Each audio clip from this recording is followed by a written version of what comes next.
Bismillahirrahmanirrahim. Assalamualaikum wa ala man ittaba'al huda wa rahmatullah wa barakatuh. Alhamdulillahi rabbil alamin. Hamdan syakirin, hamdan na'imin, hamdan yuafi ni'amahu wa yukafi'u majidah. Ya Rabbana lakal hamdu wa lakas syukru kama yanbaghi li jalali wajhikal karim wa 'azimi sultanik. Asyhadu an la ilaha illallah wahdahu la syarika lah wa asyhadu anna sayyidana wa nabiyyana Muhammadan abduhu wa rasuluhu la nabiyya ba'da. Allahumma shalli wa sallim ala sayyidina Muhammadin wa ala ali sayyidina Muhammad kama shallaita ala sayyidina Ibrahim wa ala ali sayyidina Ibrahim wa barik ala sayyidina Muhammad wa ala ali sayyidina Muhammad kama barakta ala sayyidina Ibrahim wa ala ali sayyidina Ibrahim fil alamin innaka Hamidum Majid.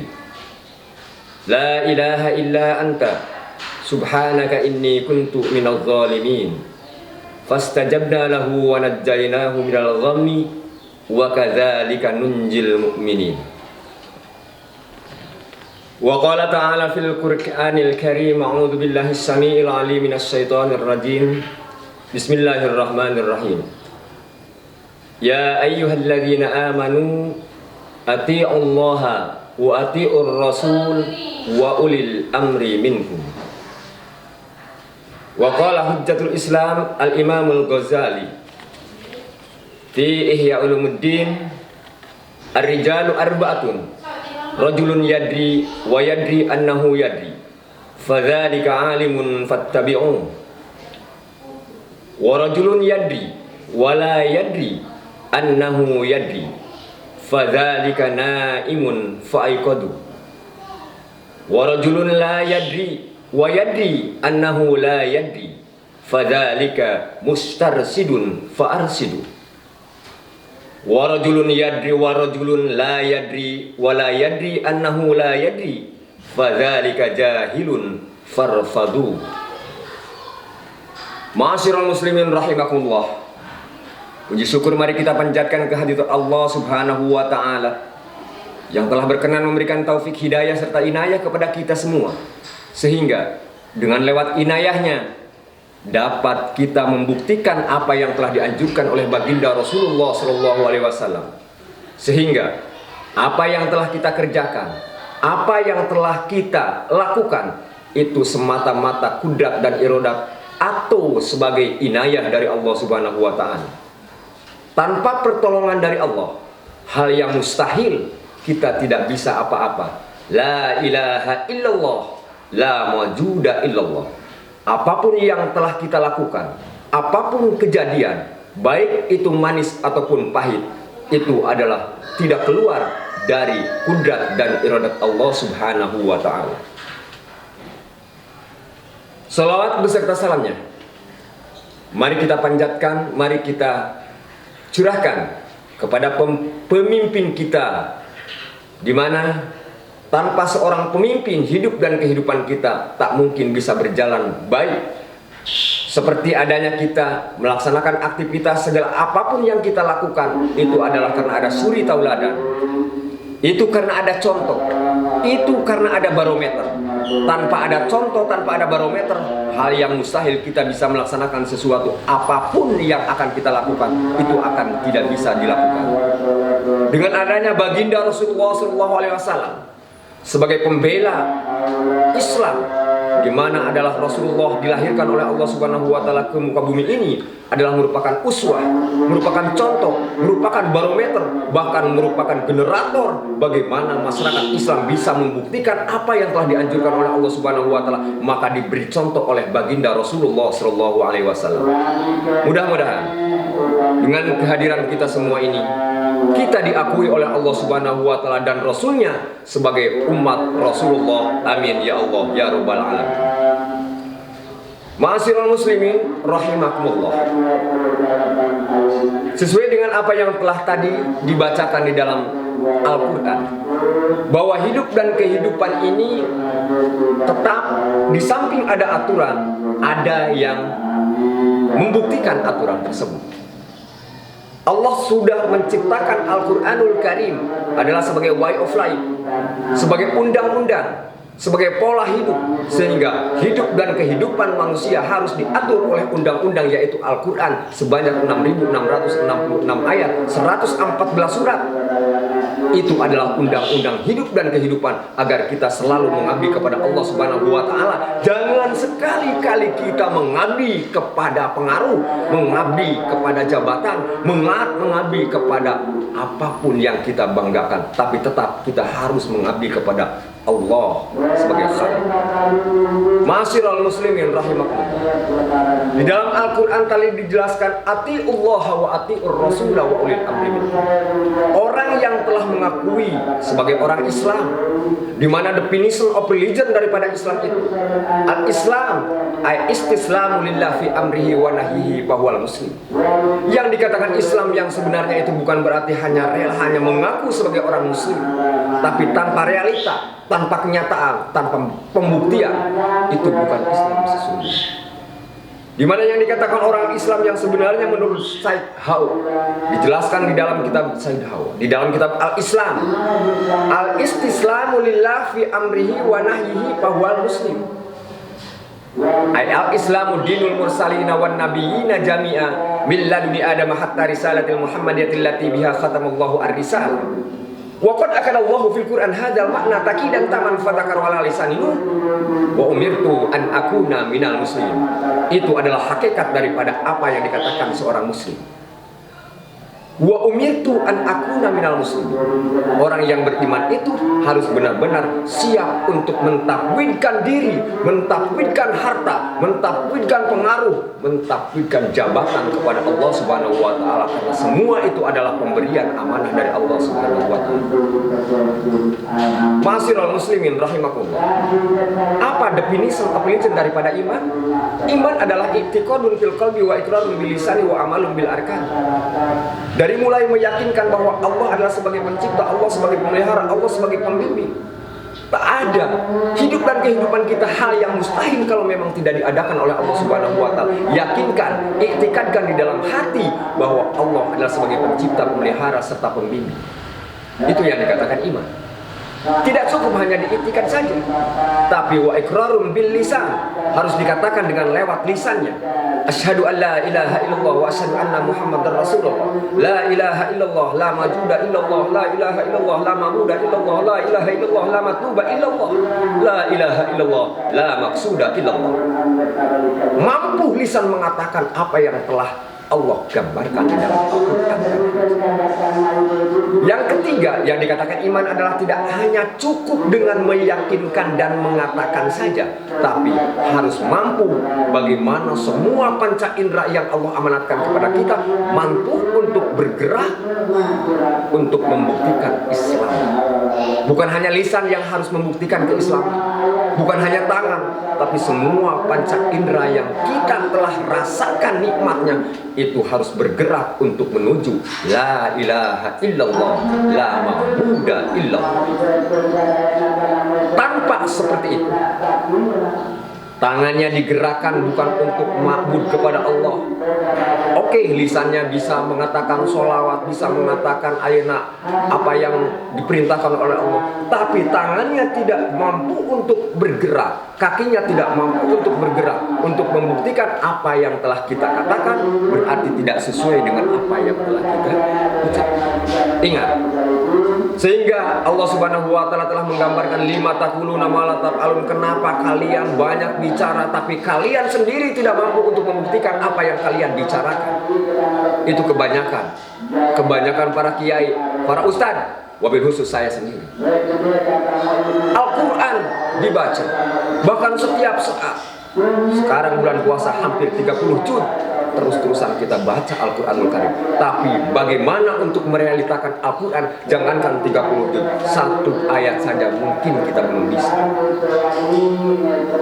Padahal seorang ulama telah menggambarkan, man takallama bi kalamin idda'a sihhatahu wa husnahu dimnan wa man tahawwala bi halatin idda'a sihhatahu wa husnahu dimnan.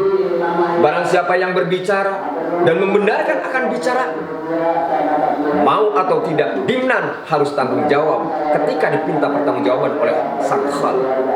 Ketika kita membaca Al-Qur'anul Karim, dzalikal kitabul la raiba fihi hudal lil muttaqin, itu adalah Al-Qur'anul Karim, tapi tidak mampu untuk membuktikan apa yang telah kita baca, dimnan, kata seorang ulama, besok atau lusa akan diminta pertanggungjawaban oleh Allah Subhanahu wa taala.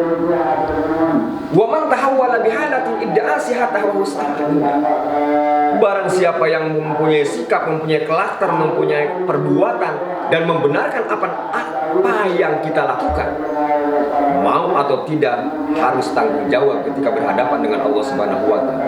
Karena semua gerak-gerik, semua apa yang telah kita kerjakan, semua aktivitas yang telah kita lakukan akan diminta pertanggungjawaban oleh Allah Subhanahu wa taala. Bukan berarti hanya meyakinkan di dalam hati, bukan hanya berarti mengatakan di dalam lisan, bukan berarti hanya dua-duanya itu antara etika dengan dengan lisan, tapi harus mampu pula merealitakan dengan anggota badan. Selanjutnya, ya ayyuhalladzina amanu atiullaha wa atiur rasula wa ulil amri minkum.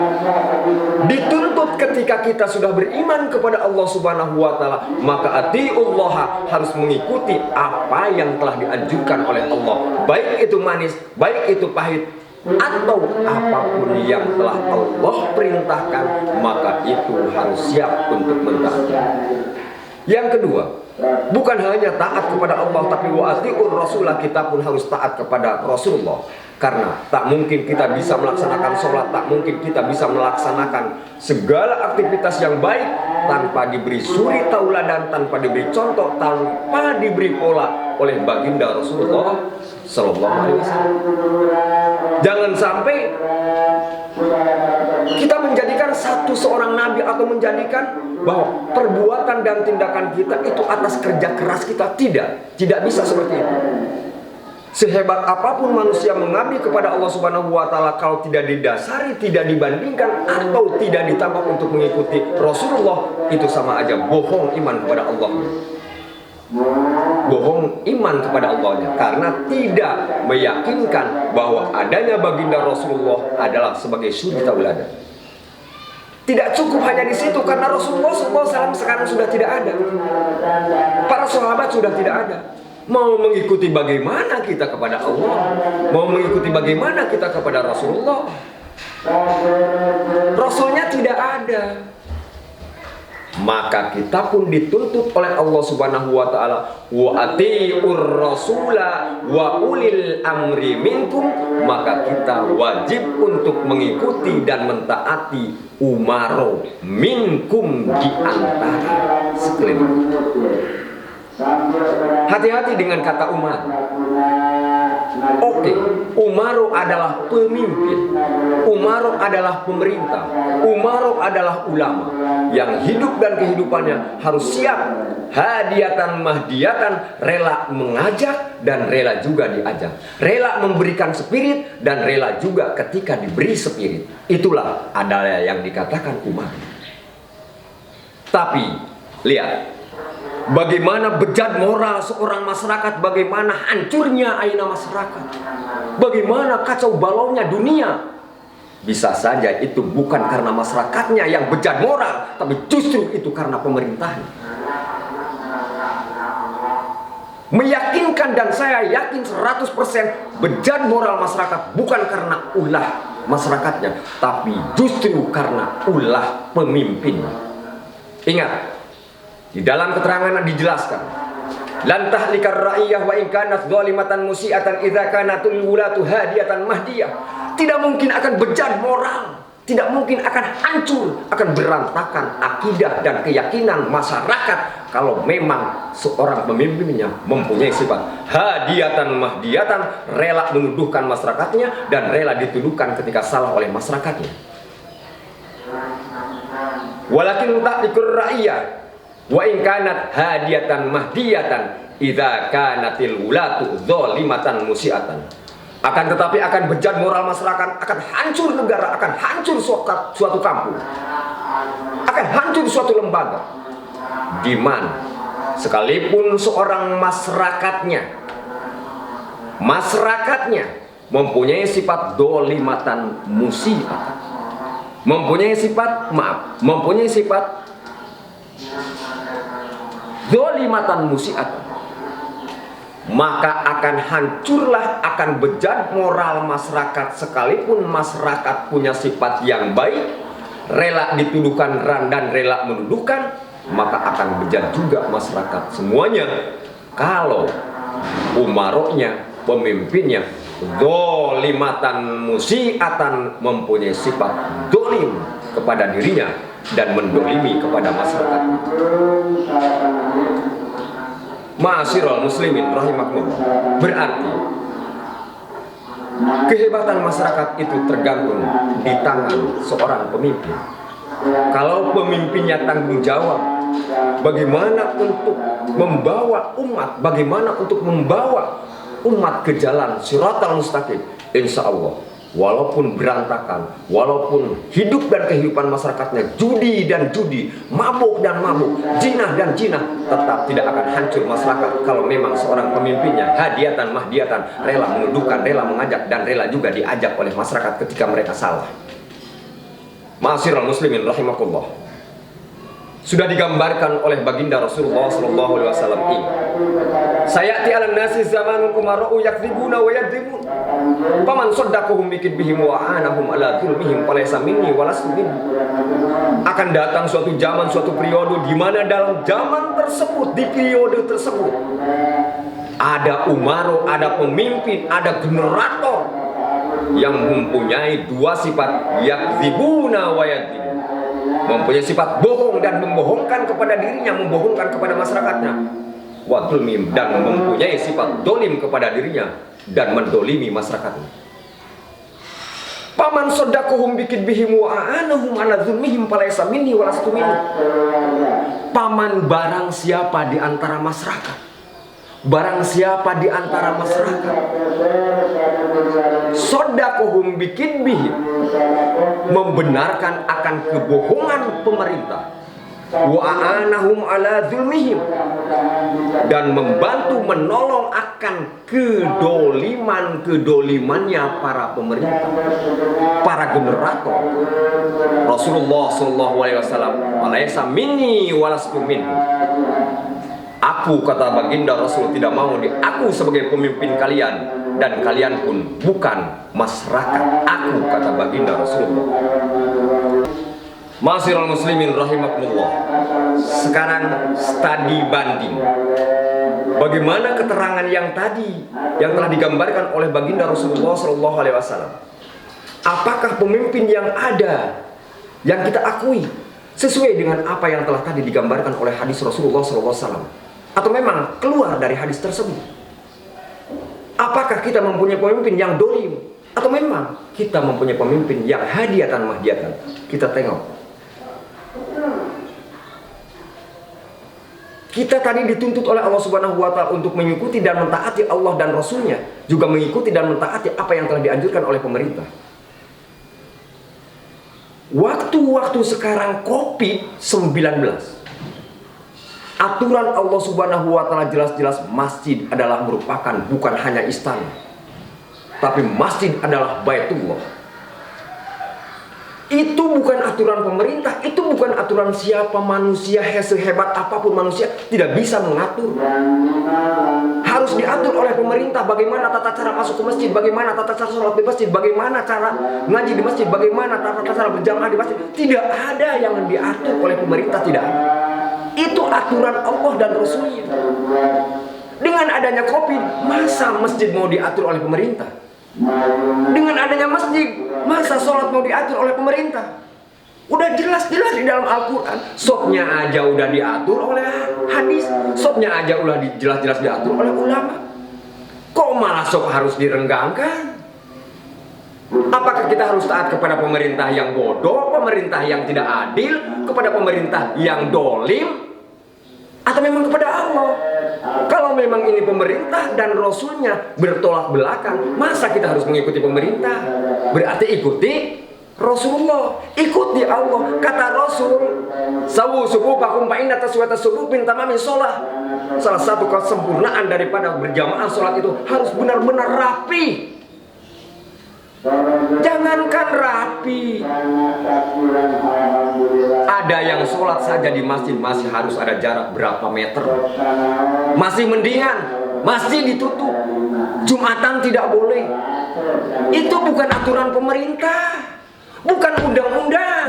Itu diatur oleh undang-undang Allah, generator yang dikatakan Rasulullah SAW sudah jelas sempurna. Al-Quranul Karim sudah jelas-jelas ada. Bukan oleh Pancasila. Pancasila tidak boleh mengatur. Karena Pancasila bukan mengatur, tidak bisa mengatur apa yang telah di dalam, yang ada di dalam Islam. Itu negara yang harus mengatur. Undang-Undang Dasar 45 mengatur negara yang ada di Indonesia. Mengatur Amerika saja itu Undang-Undang Dasar 45 tidak becus, apalagi mengatur aturan Islam.